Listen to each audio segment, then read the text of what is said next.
Hello दोस्तों। अभी ये हैं सामने हैं जस्टिन ट्रूडो और अभी जस्ट एक पाकिस्तानी जो पत्रकार हैं आफाक फ़ारूकी साहब, वो आने वाले हैं।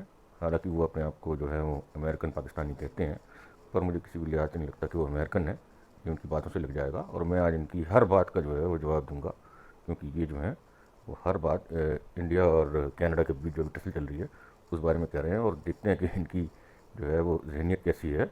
इस बारे में सुनते हैं आगे। Monsieur le Président, je me lève. Mr. Speaker.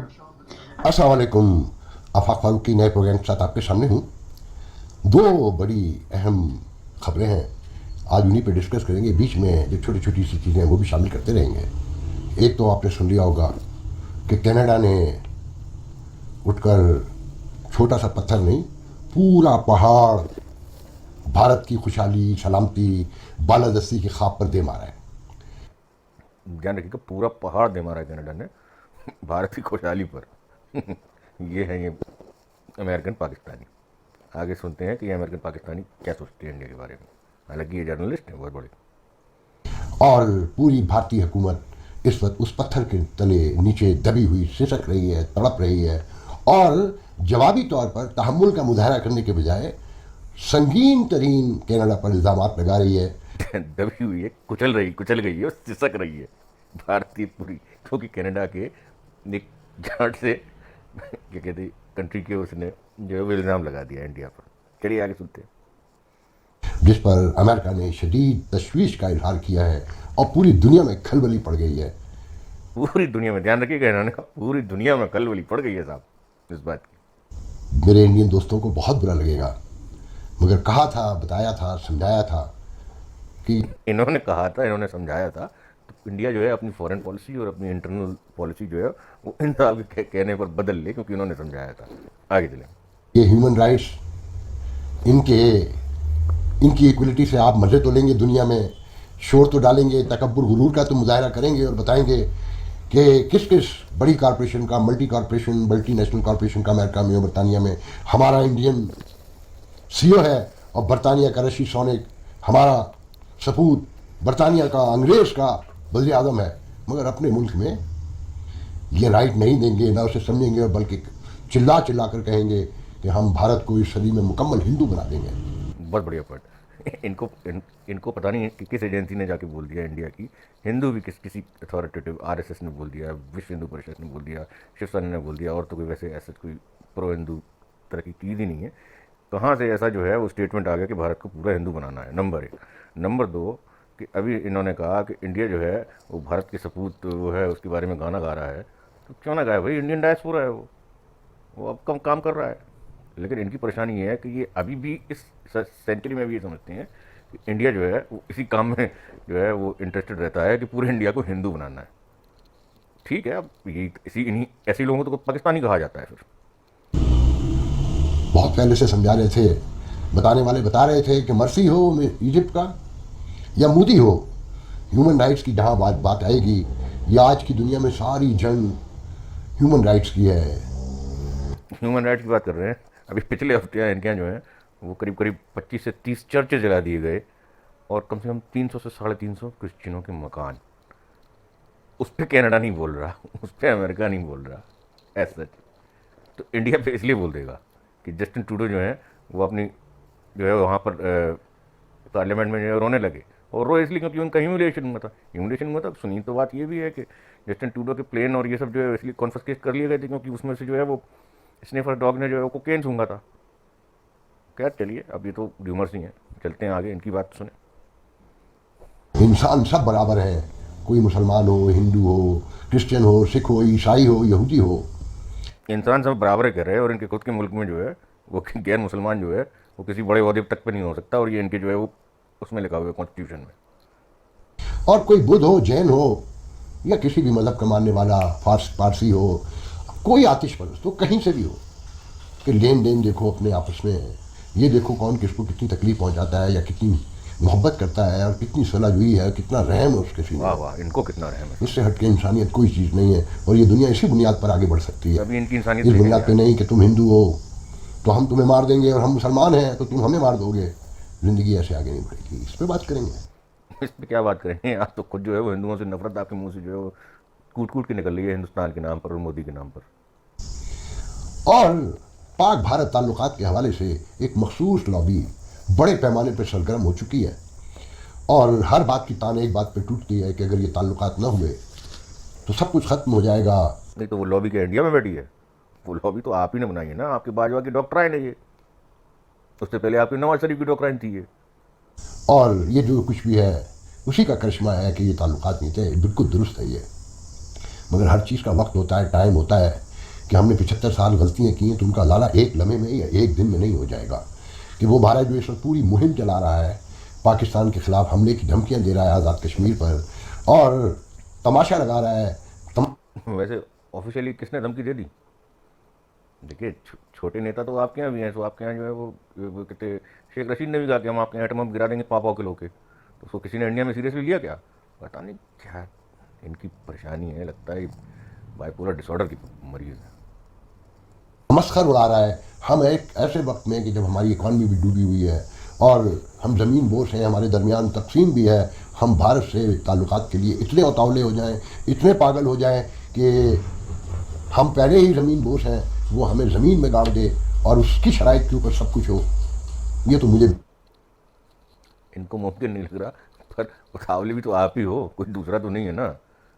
तो यहाँ इंडिया पे से क्या मतलब है इस बात का? कभी इंडिया की बात करने लगते हो, कभी खुद की। मंजूर नहीं है। हमारी गलतियाँ ज़्यादा हैं, मान लेते हैं, हमारी गलतियाँ ज़्यादा है मान लेते हैं, लेकिन माफ़ी नहीं मांगेंगे हम माफ़ी नहीं मांगेंगे, ये है इनका एटीट्यूड। आगे सुनते हैं। मगर हर चीज़ का वक्त होता है, हर चीज़ की टाइमिंग होती है और मौका होता है, उसकी बुनियाद पर ये सब कुछ होता है। माफ़ी नहीं मांगेंगे गलतियों पर।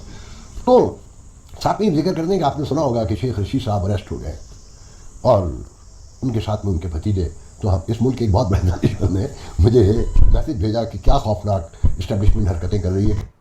अब ये सीधा इंडिया से जंप कर गए बातों बातों में पाकिस्तान पर। अब ये वहाँ लारी लप्पा लगाएंगे, फिर इंडिया को गाली देना शुरू करेंगे। पूरी की पूरी अवामी लीग को गिरफ्तार कर लिया।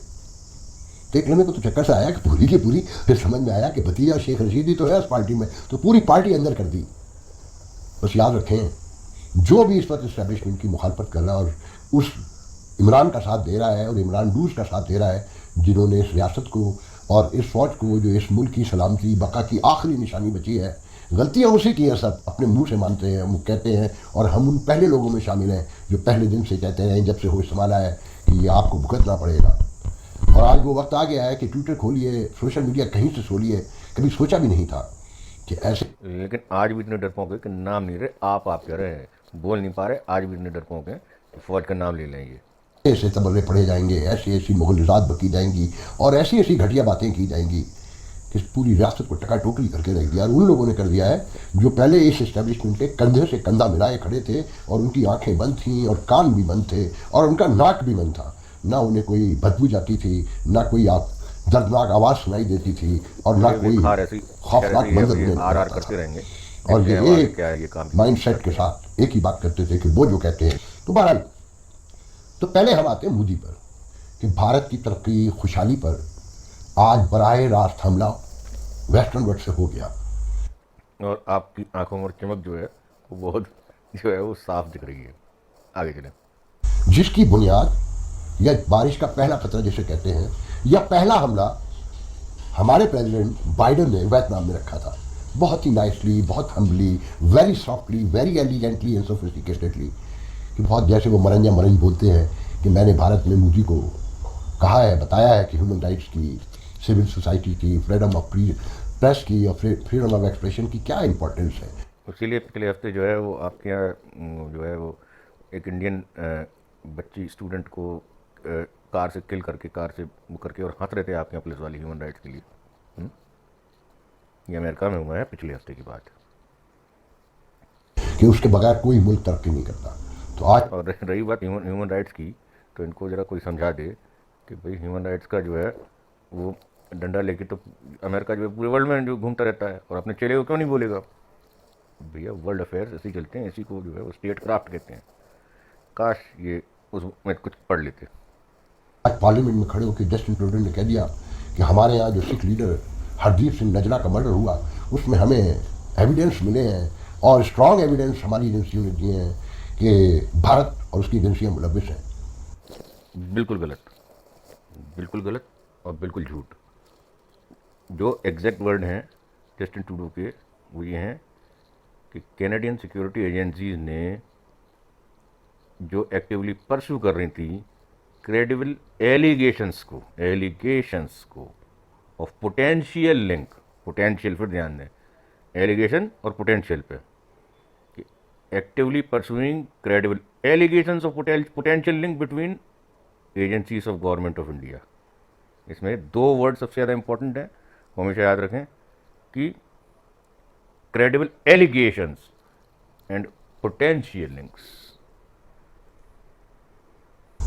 और ये भारत ने हमारी सोल पर हमला किया है, हमारी इंटीग्रिटी पर, हमारी सिक्योरिटी, हमारी प्रॉस्पेरिटी, हमारी सलामती पर ये डायरेक्ट हमला है। अरे हमला तो तब हुआ जब हरदीप सिंह निज्जर जो है वो ऑथेंटिक कनेडियन सिटीजन भी निकलेगा। अभी तो उसकी ऑथेंटिसिटी पर भी शक है, क्योंकि हरदीप सिंह निज्जर जो है कनाडा पहुंचने के 11वें दिन तो कनेडियन एक लड़की से उसको प्यार भी हो गया और शादी भी हो गई थी 11वें दिन।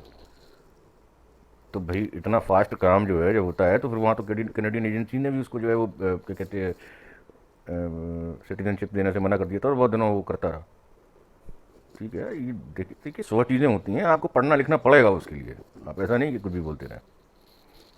और जिसे बर्दाश्त नहीं किया जाएगा, जिस पर एक कोराम मच गया, जवाबन इंडिया ने उसे एज यानी थॉट के उसे रिग्रेट किया और रिफ्यूज किया कर दिया है और उसका रिग्रेट नहीं किया, रिजेक्ट किया।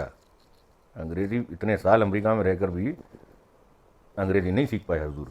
कि ये एक झूठा इल्ज़ाम है, हम जमहूरियत पे, इंसानी हुकूक पर यकीन रखते हैं और वायलेंस के खिलाफ है और वायलेंस की मजम्मत करते हैं खिलाफ। और कनाडा की टेरिटोरी जो है वो भारत के खिलाफ इस्तेमाल हो रही है, सिख लीडरों को पनाह दी है, वह क्रिमिनल और ये दर्जनों बातें की उन्होंने, उनके फॉरेन स्पोक पर्सन ने। सिख लीडरों को पनाह नहीं दी है, खालिस्तानी मुट्ठी भर मुश्किल से 4-5 हज़ार लोग हैं जो कि वहाँ पर जो है वो पॉलिटिक्स चला रहे हैं और वहाँ पर जो है वो जस्टिन ट्रूडो का वोट बैंक है। वो वोट बैंक इसलिए क्योंकि वो इंडियन डायस्पोरा का वोट लेके आते हैं इनके लिए।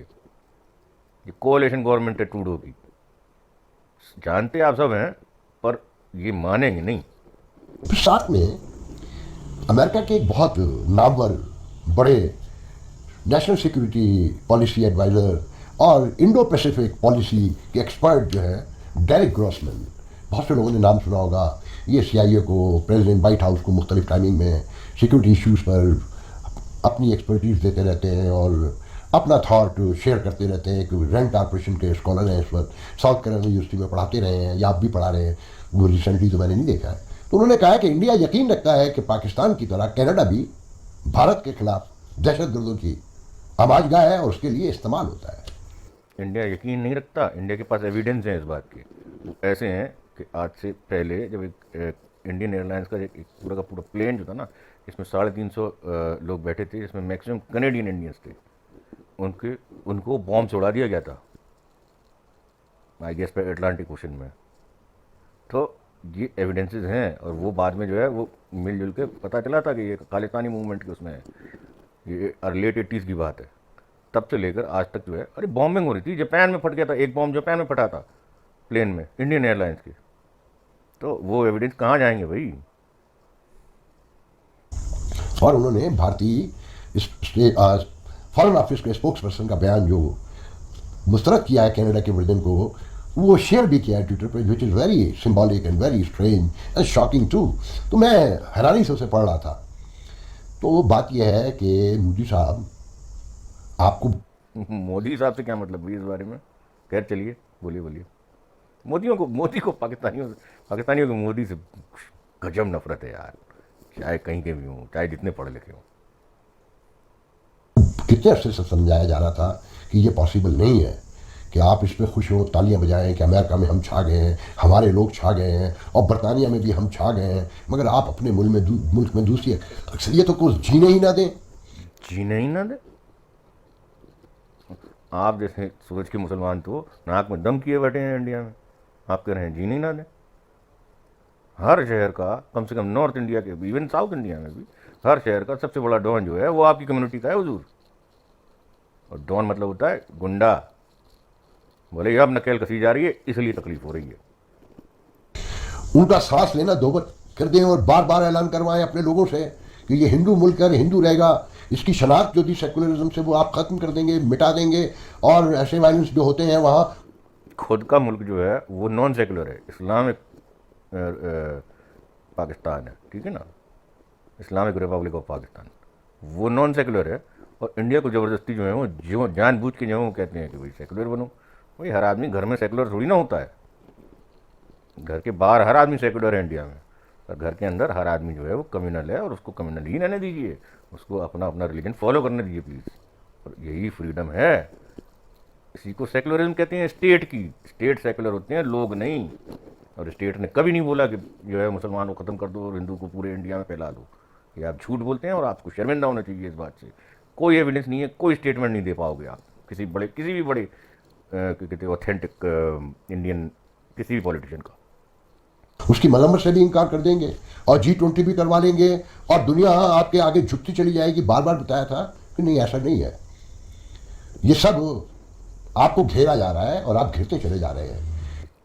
पहली बात तो इंडिया को किसी को जो है ना वो हुकूमत नहीं करनी है। इंडिया का खासकर मेजॉरिटी ऑफ इंडिया जो कि हिंदू हैं, उनकी सोच ही नहीं है कि लोग जो है वो इस लोगों पर हुकूमत करें, unlike other religions, I don't want to name them, ठीक है।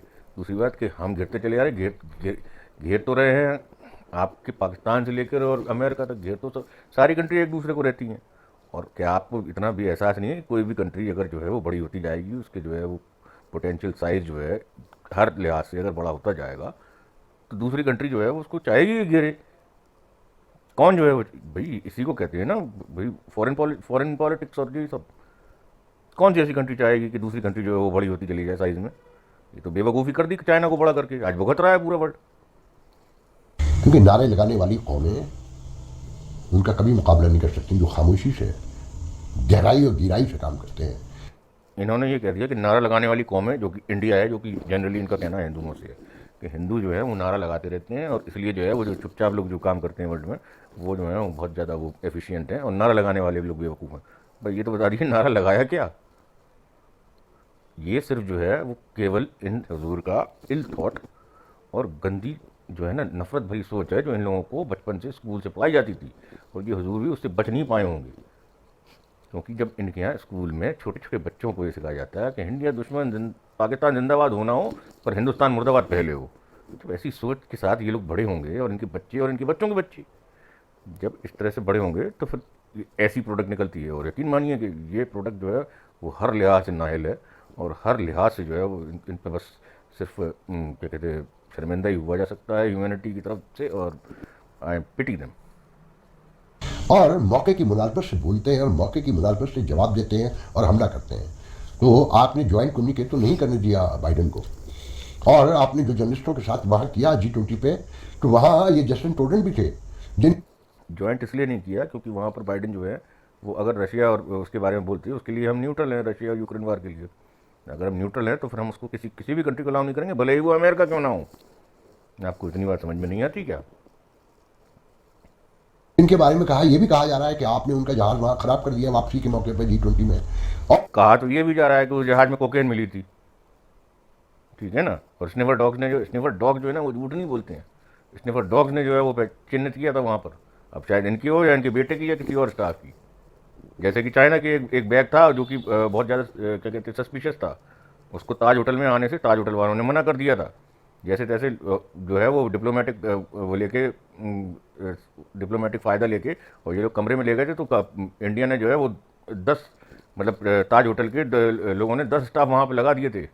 उसके बाद में तुरंत उनको चाइना एम्बेसी ले जाना पड़ा था उस बैग को, क्योंकि उसमें शक था कि वहाँ पे सर्वेलेंस मशीन थी वो, और सर्वेलेंस मशीन बगल में जो है वो आधा किलोमीटर दूर बाइडन रुके हुए थे, और वहाँ पर जो थी वो उसको लिसनिंग पोस्ट करके और वो यूज़ करना चाह रहे थे उस मशीन से।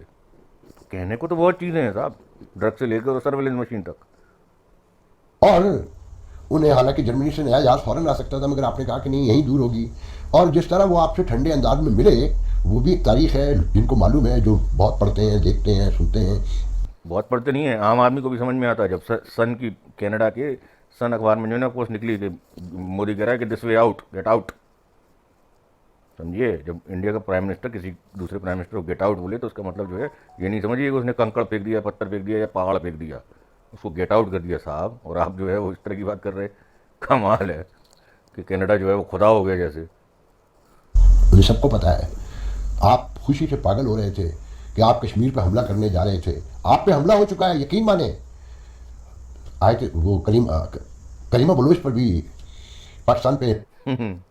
फिर कलीमा बलोच के बारे में तो कुछ नहीं हुआ, इसलिए क्योंकि कलीमा बलोच जो है इम्पोर्टेंट नहीं थी, और वो सरदार जो था वो इम्पोर्टेंट है वहाँ के वोट बैंक के लिए।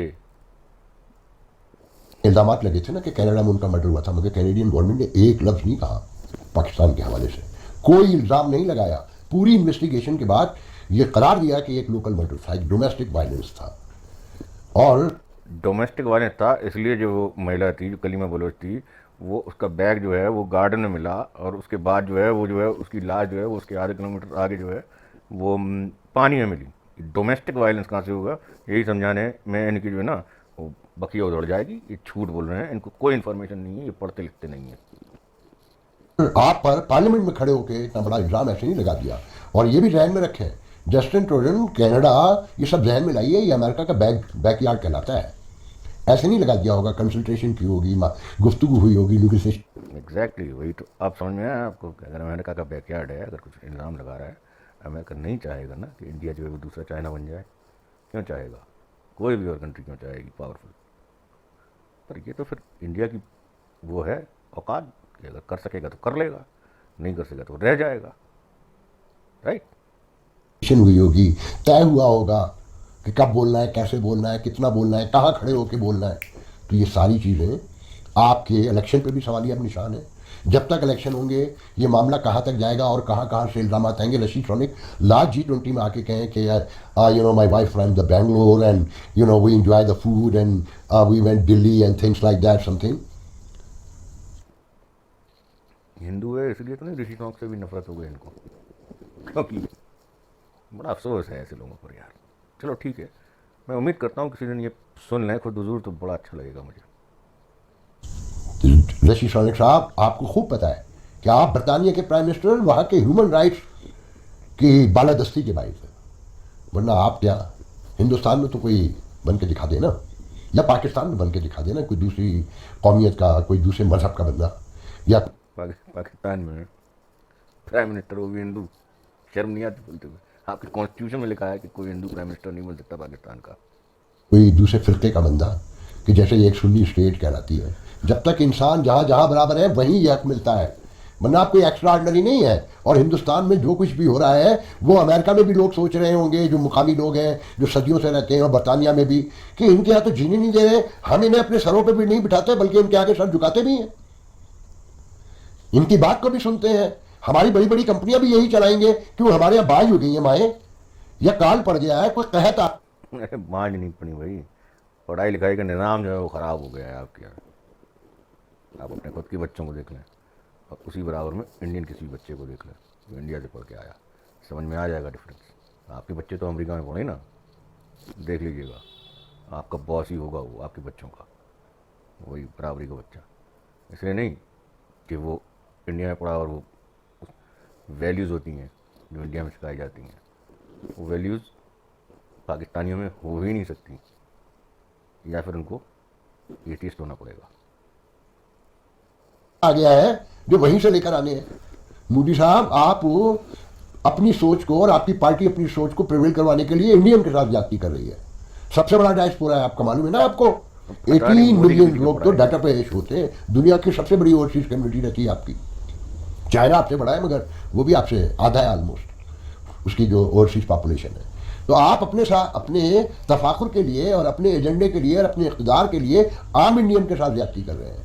कल उन पर अमेरिका में बुरा वक्त आ सकता है, कनाडा में तो शुरू हो गया है। बुरा कनाडा में बुरा वक्त शुरू हो गया इंडियंस के लिए, नंबर 1। नंबर 2 ये कहना चाह रहे हैं, नंबर 2 कि इंडिया का बुरा वक्त अमेरिका में आ सकता है। ओ भैया, इनको कोई समझा दो, इंडियंस चलाते हैं ये कंट्रीज, ठीक है ना। ये बैकबोन की एक बोन है इंडिया, बैकबोन में एक भी बोन अगर कम हो जाएगी ना तो बैक जो कमज़ोर हो जाएगी, तो बैक जो है वो कमज़ोर हो जाएगी पूरी। कोई ना समझाए। जहां पार्लियामेंट में भी आप बैठे हुए आपके लोग, फेडरल मिनिस्ट्री में भी हैं, तो मोदी साहब लाख आप जवाब में कुछ भी कहिए, दुनिया वो देख रही है, वो सुन रही है और वो महसूस कर रही है और वो समझ रही है जो मंदिर पर है। दुनिया वो देख रही है जो जितने वो दिमाग के हैं, ठीक है ना। आप जैसे न्यूयॉर्क टाइम्स और वॉशिंगटन पोस्ट, पहली बात तो उनके मालिक देख लें कौन है, और उनके जो हैं वो मफाद देख लें, उनके फ़ायदे देख लें कौन कौन से हैं, ठीक। वैसे भी न्यूयॉर्क टाइम्स पढ़ते कितने लोग हैं, वॉशिंगटन पोस्ट पढ़ते कितने लोग हैं। दो तरीके के लोग पढ़ते हैं, एक समझदार या एक नौटंकी। नौटंकी जैसे आप लोग पाकिस्तानी होते हैं, मैं आपको नहीं बोल रहा हूँ पर्सनली, उनका वो पढ़ लेने से वॉशिंगटन पोस्ट के किसी भी आर्टिकल को कोई फ़र्क नहीं पड़ता। और जो पढ़ते हैं और जो समझदार लोग हैं वो या तो बिजनेसमैन होते हैं या पॉलिटिशियन होते हैं, और ये दोनों इतने समझदार होते हैं कि उनको इन आर्टिकल से फ़र्क नहीं पड़ता है अपने मफाद देखने पर। तो जाइए कहीं और जो है ना इस तरह की बातें कीजिए, न्यूयॉर्क टाइम्स और वॉशिंगटन पोस्ट की दुहाई कहीं और दिया कीजिए।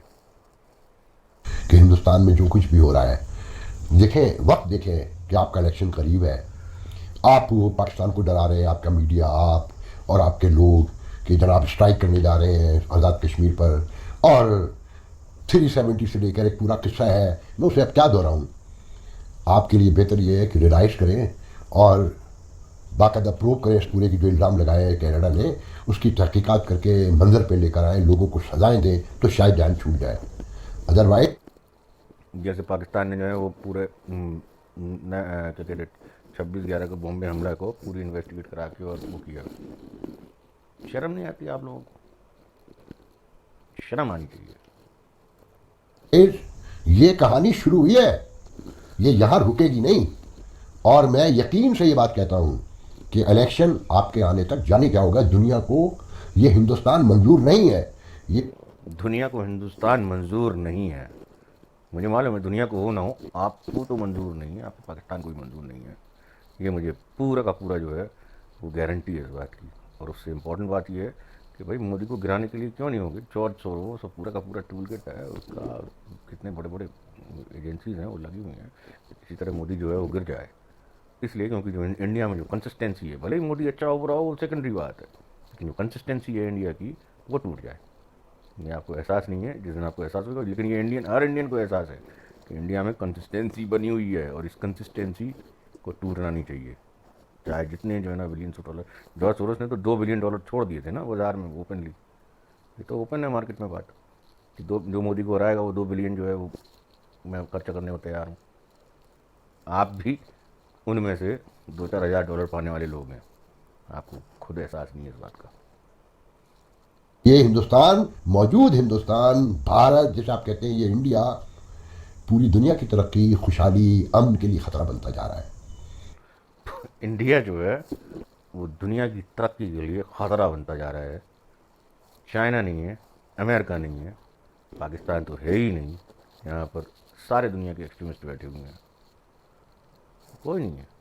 इंडिया ख़तरा है, जहाँ जहाँ पर कमाल है यार, क्या क्या कमाल का आदमी हो आप यार, कुछ तो शर्म होती बोलते समय। चलिए, तो मेरे दोस्तों, मैं सिर्फ ये बताना चाहता हूँ कि खेल शुरू हो चुका है। ये पाकिस्तान के लिए एक अपॉर्चुनिटी भी है और एक खतरे की अलामत भी है कि अपॉर्चुनिटी क्यों है? पाकिस्तान में कुछ तो टैलेंट हो जिसके लिए अपॉर्चुनिटी आए। बच्चे पैदा करने के सिवाय और एक दूसरे से धोखा देने के सिवाय पाकिस्तान में कुछ है क्या? कुछ भी हो पाकिस्तान में एक दूसरे से धोखा देने और बच्चों और माइनॉरिटीज़ को ख़त्म करने के सिवाय अल्लाह के नाम पर और तो कोई कंट्री नहीं करती, मुसलमान भी हो तो भी नहीं करती हो।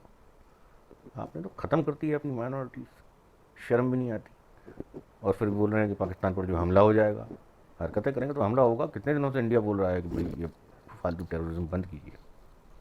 मोदी तवज्जो हटाने के लिए कोई नया खेल शुरू कर सकते हैं। जैसे अमेरिका कहता है कि चाइना अपनी इकोनॉमिक तबाही के बायस कोई बड़ा तनाज़ा खड़ा कर सकता है। तो ये जो हिंदुस्तान का थॉट है, ये जो हिंदुत्व है, इससे ख़तरा ये है कि ये कहीं, कहते हैं ना, कहीं की ईंट कहीं का। हिंदुत्व है, Hindutva is Hinduism, Hinduism is Hindu. शर्म नहीं आती बोलते हुए? अगर कोई इंडिया में कोई इस्लाम के बारे में ऐसा बोल देना तो अभी जो है वो 25 लोग खड़े हो जाएंगे, 25 तंजीमें खड़ी हो जाएंगी।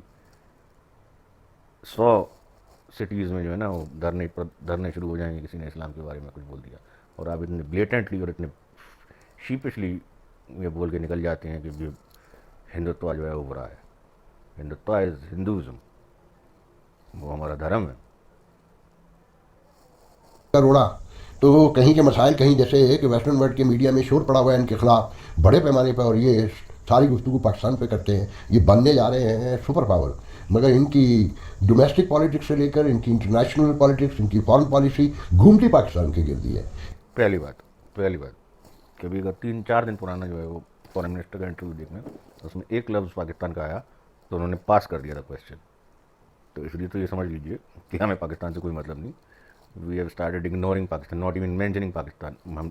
हम बात भी नहीं करते पाकिस्तान की पिछले 10 साल से। अगर आप मोदी की पॉलिटिक्स में भी देखेंगे तो पिछले अगर इलेक्शन की देख लेंगे पॉलिटिक्स, तो उसमें जो है अगर उसने जो है वो 400, 200, 300 जितने भी जो है वो भाषण दिए होंगे पब्लिक को, उसमें से मुश्किल से 4 बार ही पाकिस्तान का नाम नहीं आया होगा। Pakistan is not important, Pakistan हमारे लिए ज़रूरी चीज़ नहीं है। कम से कम ये मानना बंद कर दें, क्योंकि ये सच्चाई है। इससे बड़ा आदमी और कोई नहीं हो सकता। तो आखिर में बस इतना कहूँगा कि भारत को चाहिए कि संजीदगी का मुजाहरा करे और अपने मामलात को गौर से देखे, अपने रवैये को चेंज करे। एक अपने इक़्तिदार के लिए 1 अरब 40 करोड़ लोगों के मुकद्दरों से न खेला जाए तो बेहतर है। हुजूर, शर्म तो आपको करनी चाहिए कि भारत जो है वो अपने मुकद्दर को देख रहा है और अपनी कर रहा है। 1 अरब 40 करोड़ में से सारे के सारे हिंदुस्तानी हैं, और जब भी जो है वो हमारा प्राइम मिनिस्टर बोलता है किसी भी के लिए कोई भी इम्पोर्टेंट बात होती है तो वो हमेशा जो है बोलता है कि 140 करोड़ की है ये। आपको शायद इतना एहसास भी ना हो कि इंडिया में सबसे ज़्यादा वजीफ़े जो हैं वो मुस्लिम लड़कियों को मिलते हैं पढ़ने लिखने के। 80% ऑफ द वजीफ़ा जो स्कॉलरशिप्स हैं वो मुस्लिम लड़कियों के पास जाती हैं, ना कि हिंदू बच्चियों के पास, क्योंकि उनको ज़्यादा ज़रूरत है, इसलिए उनको ज़्यादा दिए जा रहे हैं। आप इसमें नहीं सोच लेना कि इसमें भी इंडोक्ट्रिनेशन चल रहा है। अगर ये सोच लेंगे तो मुझे सिर्फ आपकी सोच पर दया आएगी। I will pity on your thoughts. यही दुनिया की ज़रूरत भी है और यही भारत की ज़रूरत भी है कि अगर आप नहीं समझे और भारतीय इंटेलेक्चुअल, भारतीय मीडिया और भारतीय अवाम ने इस सिचुएशन को नहीं समझा, तो मैं पूरे यकीन से जानता हूँ और यकीन से कहता हूँ कि एक दिन आएगा कि मोदी और इनकी कैबिनेट के लोगों के मुजस्मे मादाम तस्वीर में रखे होंगे और एक कहानी चल रही होगी स्लाइड कि ये थे वो लोग जो पूरी दुनिया में अपने लोगों की खुशहाली पर और उनकी तरक्की पर बहुत खुश होते थे, मगर अपने मुल्क में दूसरे मज़ाहिब को, दूसरी ज़बानों को, दूसरे फ़िरक़ों को और अपनी मर्ज़ी के ख़िलाफ़ बोलने वालों को निशान इबरत बना दिया करते थे। फिर दुनिया ने इन्हें इबरत बना दिया, निशान इबरत बना दिया करते थे। फिर देखिए कितनी हेट्रेड है, नफ़रत देखिए आप। इस शख्स ने जो है ने इतना भी नहीं जाना कि मोदी की पॉलिसीज़ क्या हैं, करता क्या है, इंडिया की पॉलिसीज़ क्या है। सैकड़ों पॉलिसीज़ हैं, इसने एक पॉलिसी नहीं पढ़ी होगी, लेकिन इसने एक चीज़ जो हर पाकिस्तानी सोचता है जैसा, वैसे ही इसने भी सोच ली कि मोदी जो है वो इस इंडिया में आया है मुसलमानों को ख़त्म करने।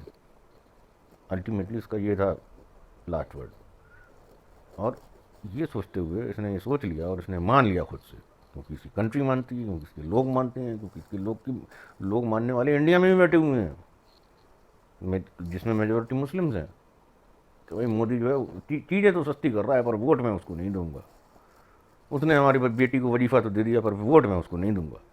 तो ये वैसे लोग हैं, इन्होंने गंदगी और गलत सोच को इन्होंने पानी पिलाया है, ये पानी पिला रहे हैं। यही वो लोग हैं जो इंडिया को डेंट करते हैं, थॉट ऑफ इंडिया को डेंट करते हैं।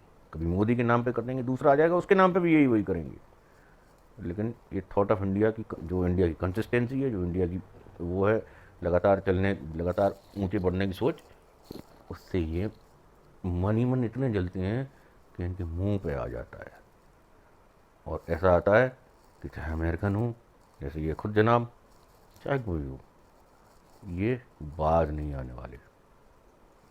वो लाजमी भी है, ये कोई ऐसी बात नहीं है। कोई भी बड़ी कंट्री जो कि एक सुपर पावर तो खैर इंडिया कभी नहीं बन सकती है, कम से कम आने वाले 50 साल तो नहीं बन सकती है, पर ठीक है, वो हम जानते हैं, समझदार लोग जानते हैं इंडिया के। पर इनको बर्दाश्त नहीं है कि इंडिया के हर आदमी के प्लेट में 2 की जगह 3 रोटी कैसे पहुंच गई। ये है इनकी तकलीफ। इस दुनिया ने इन्हें इबरत बना दिया। आखिरी जुमला ये है कि मोदी का थॉट और भारत की खुशहाली एक साथ नहीं चल सकते। अब मोदी का थॉट और भारत की खुशहाली, जैसे इन्होंने मोदी का माइंड रीड कर लिया हो। इनसे भी पकड़ के पूछ लेंगे ना, कॉलर पकड़ के इनसे, भाई मोदी का थॉट क्या है, तो शर्मिंदा हो जाएंगे, अपना सिर झुका लेंगे। ये ऐसे लोग हैं भाई, किसी के थॉट नहीं होते हैं। ये हमारी ब्यूरोक्रेसी से लेकर और सारी की सारी इंटेलिजेंसिया ने ये डिज़ाइन किया है ऐसा कि इंडिया को इस डिज़ाइन से आगे बढ़ना है। मोदी क्या होता है उसमें? मोदी केवल एक ड्राइविंग फोर्स है, लेकिन डिज़ाइन जो था वो तो 70 साल से था ना हमारे पास।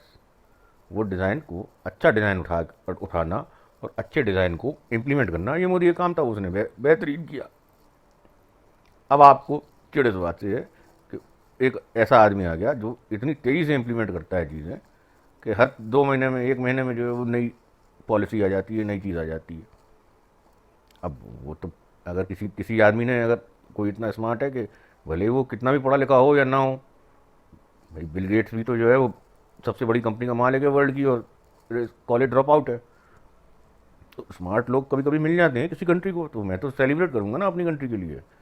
आपको वो बर्दाश्त नहीं हो रहा, क्योंकि हमारे यहाँ जो है वो माइक्रोसॉफ्ट का सीईओ आ गया है, और आपके यहाँ जो है वो सीईओ तो छोड़िए, किसी आपका प्राइम मिनिस्टर, कोई भी प्राइम मिनिस्टर पिछले 50 साल में किसी चपरासी के लायक भी नहीं है। हालांकि चपरासी भी कुछ अच्छा काम कर सकते, पर हमारे यहाँ चाय वाले ने जो है वो सीईओ वाला काम कर दिया किसी कंट्री में। अब आते हैं दूसरे मौजू पर कि जी यहाँ एक कैंपेन शुरू हो गई है एक बड़े पैमाने पर कि जी भारत से ताल्लुकात के बगैर पाकिस्तान का सर्वाइवल मुश्किल है।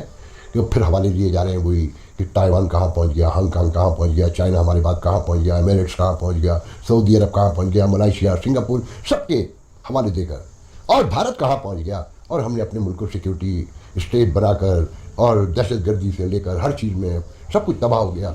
और आप तो हो गया हो तो उसमें क्या, कोई क्या किया जाए। इतने जो है वो लालची, आपके यहाँ हर आदमी तो लालची है।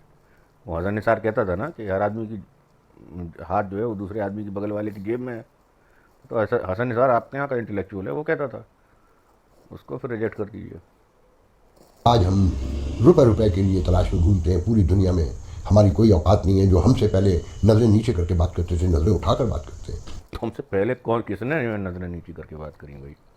अरे पाकिस्तानी हो तुम्हारे जो है ना, जिन्होंने जो है वो तुम्हारा मुल्क बनाया, मोहम्मद अली जिन्ना ने, उन्होंने अपने जिंदा कितने साल, 1 साल जिंदा रहे ना पाकिस्तान बनने के बाद में। उस समय जो है वो अमेरिका से $2 बिलियन मांग लिए थे भीख के लिए। एलिगेंटली मांगे थे, पर मांगे तो भीख के लिए थे $2 बिलियन, और मिले कितने थे? 5 मिलियन। याद रखिएगा इस बात को, हिस्ट्री है, पढ़ लीजिएगा। इसमें कोई दो राय नहीं है, इसमें कोई दो राय नहीं है कि ऐसा ही सब कुछ हुआ कि फैसला करने वाले 4 से 8 10 लोग एक कमरे में बंद होते थे, जिनका कल्चर भी बड़ा अजीब था, जो इंतहा पसंदी के माहौल में पैदा होते रहे हैं, और वो पूरे मुल्क के मुकद्दर के फैसले कर रहे थे।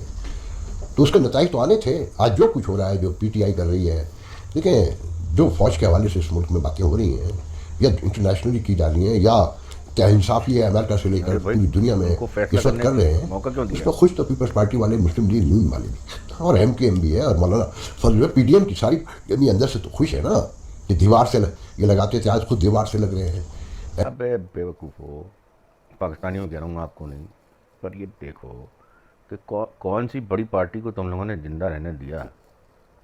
चाहे MKM हो, चाहे PPP हो, चाहे PML नून हो, चाहे PTI हो, किसको तुम जिंदा, किसको रहने दिया तुमने? सारी पार्टियां तो एक के बाद जो पार्टी जो है वो बड़ी हो गई, उसको जो है वो ख़त्म कर दिया। क्या क्या दिमाग ख़राब है या कमज़ोर दिमाग की हो यार? क्या है प्रॉब्लम, क्या है? किसी को जिंदा, किसी पार्टी को बड़ा होने नहीं देते, फिर कहते हो इस्लामी रियासत पाकिस्तान, इस्लामी जमहूरिया पाकिस्तान, जो भी हो खुदा का नाम। पहली बात तो इस्लामी जमहूरिया पाकिस्तान तो कोई शब्द हो ही नहीं सकता। इस्लाम और जमहूरियत एक दोनों आपस में जो कॉन्ट्रडिक्टरी वर्ड हैं, इतना भी समझ में नहीं आता। कभी इस्लाम पढ़ लेते ढंग से, कुछ भी पढ़ना नहीं आता है, बातें करते हैं हवाई जहाज। ऐसे में आप लाख तरजीह करें कि आप इंतखाबात नहीं करा रहे, और जो मीडिया में इंटरनेशनल छपा है या अमेरिकन मीडिया, जिसका कल मैंने आपसे जिक्र किया था कि ये सब झूठे इल्ज़ाम हैं, आपके अपने अवाम अब नहीं मानते, इससे कोई दो राय नहीं है। मगर मैं आपसे ये कहना चाहता हूँ पाकिस्तानियों से, और वो लोग जो अतौले हुए हैं कि इस वक्त किसी सूरत से इंडिया से ताल्लुकात हो जाएं, आप लोग समझते हैं कि इंडिया इस माहौल में, मौजूद सिचुएशन में, जबकि वो भी मुश्किल में घिर चुका है, वो ये जो इंडिया घिरा है, इसके नतीजे में पाकिस्तान से ताल्लुकात तो यकीनन होंगे। अरे भाई कौन सी चीज़ में इंडिया गिर गया यार, कुछ नहीं है वो। Nobody gives a damn about Canada, okay. कोई कहीं पे भी नहीं रखता, कहीं पे भी नहीं रखता है इंडिया कनाडा को, ये आप समझ लीजिए बिल्कुल। ये शराइत मनवाई जाएंगी, मगर इस सिचुएशन में जिसमें इंडिया खुद बौखलाया हुआ है और कोई रास्ता ढूंढ रहा है, तो क्या कहना चाहिए उसे, क्या आउटलेट चाहिए उसे। अरे भाई आपकी सोच पाकिस्तानी है, इसलिए आप जो है ना वो इंडिया को ऐसे सोच रहे हैं कि जैसे इंडिया पाकिस्तान जैसा रिस्पॉन्ड करेगा।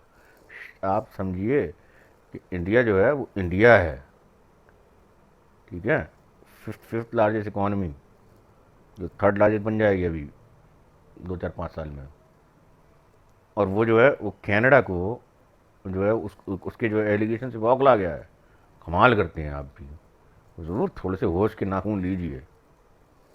वो पाकिस्तान से ताल्लुकात करेगा, वो तो पाकिस्तान पे हमला कर सकता है इस वक्त, या पाकिस्तान की जो मौजूद सिचुएशन है जिसमें गवर्नेंस नाम को नहीं है, मैनेजमेंट नहीं है, एक और। अरे भाई इंडिया पाकिस्तान पे क्यों हमला करेगा, इंडिया का दिमाग ख़राब हो गया क्या उसका। वैसे ही इंडिया में खुद के जहर कम है, जो है वो खुद पाकिस्तान पे हमला करके कब्जा करके और बाकी जहर जो ले लेगा। आप लोग इतने ज़्यादा जो है वो क्या कहते हैं एक्सट्रीमिस्ट कम्युनिटी हो, खासकर पाकिस्तान तो दुनिया की सबसे एक्सट्रीमिस्ट कम्युनिटी है, उसको क्यों लेंगे हम अंदर। हमला कर देंगे तो आवाम को थोड़ी ना मार डालेंगे भाई। कमाल कमाल करते हैं। इंडिया कोई बेवकूफ़ है क्या, या हम जैसे इंडियन की कॉमन मैन करने देगा क्या। इंडिया कॉमन मैन जो है वो स्ट्रीट्स पे आ जाएगा, भैया पाकिस्तान को जो है वो कब्ज़ा नहीं करना है, क्योंकि वहाँ के लोग हमें नहीं चाहिए आप जैसे। इकॉनमी जीरो पर चली गई है, और सोशो पोलिटिकल कयास जो अनार्की की शक्ल इख्तियार करता जा रहा है, उसमें इंडिया से ताल्लुकात कोई फ़ायदा पहुंचा सकते हैं। ये तो इंडियन ताजिरों को ही फ़ायदा हो सकेगा। यहाँ तो पहले ही रो रहे हैं, वहाँ की जो 40,000 रुपये की मोटरसाइकिल जो यहाँ 1.5 लाख की बिकती है, अगर वो वहाँ आने शुरू हुई तो आपकी तो रही सही इकॉनमी भी खत्म हो जाएगी ना। इसका कोई तरीक़ाकार इकट्ठा करना होगा, जमा करना होगा ना, बना। पहले स्टेटमेंट दे दिया कि इंडियन ताजरों को फ़ायदा होगा, फिर कह रहे कि ऐसा करना होगा। अरे पहले खुद तो इतनी नॉलेज रख लेते कि कन्फर्म होता कि इंडियन ताजरों को फ़ायदा होना है या नहीं होना है। और फिर दो कंट्रीज ऐसे थोड़ी ना डिसाइड करती हैं। डोनाल्ड ट्रंप ने तो सिर्फ हार्ले डेविडसन के लिए इंडिया पे जो है वो हमला कर दिया था, मोटर बाइक के लिए। तो थोड़ा इतनी पतली बात ना कीजिए, आप सीनियर आदमी हैं, थोड़ा सा सीरियसली बात कीजिए। बना होगा, कोई मैप होगा, कोई नक्शा बनेगा, कोई नज़्म नस्क बनेगा, कोई स्ट्रेटेजी बनेगी, कोई ऑर्गेनाइज इसको किया जाएगा, और फिर क्या सब कुछ ही इंडिया के हवाले कर देना है कि इतनी जल्दी हो रही है कि भाई ठीक है नवाज शरीफ आ रहे हैं, नवाज शरीफ को आने दीजिए, उनको हुकूमत बनाने दीजिए, और इलेक्शन अभी होते भी हैं कि नहीं होते हैं, कितनी दूर हैं, इंटरनेशनल मीडिया ऐसे नहीं खबरें देता। और फिर क्या यहाँ के हालात में इलेक्शन शूट करते हैं, नवाज शरीफ आ जाएंगे तो चाय की पत्ती 2 रुपये की हो जाएगी, चाय की प्याली 5 रुपये की हो जाएगी, आटा 40 रुपये किलो हो जाएगा। ऐसा कुछ नहीं होगा आपको भी मालूम है। तो इस सिचुएशन में, और फिर जब तक कौमी यकजहती नहीं होगी, लंबी बातें करने लगे कि क्या 2 रुपये की चाय हो जाएगी, क्या हो जाएगा। आखिरकार आप लबुल बात समझ लें इन हुजूर का कि ये हुजूर जो है वो कुल मिला के अपनी एक खुदी की जो है ना वो दुनिया में जो है ना पले बड़े हैं। और इवेंचुअली बस मैं इस बात से क्लोज़ करूँगा कि ये साहब जो हैं वो इतने बाइस्ड हैं कि इनको खुद पता नहीं है कि क्या कह रहे हैं। हो सकता है इसी वजह से उनको बाल बच्चों ने जो है अमेरिका से कहा हो कि पापा आप पाकिस्तान घूम के आ जाइए, क्योंकि इसीलिए ये पाकिस्तान में पिछले 2-4-6 महीने से यहाँ मुकीम हो गए हैं। पर मज़ा नहीं आया। पहले ये इंसान जो था वो बहुत ही ज़्यादा वाइज और बहुत ही ज़्यादा विजडम से भरा हुआ था, अब इसमें बेटरनेस के सिवा कुछ नहीं है। हालांकि आई स्टिल रिस्पेक्ट हिम, जैसे भी हों देर न सवेर वापस ज़रूर आ जाएंगी।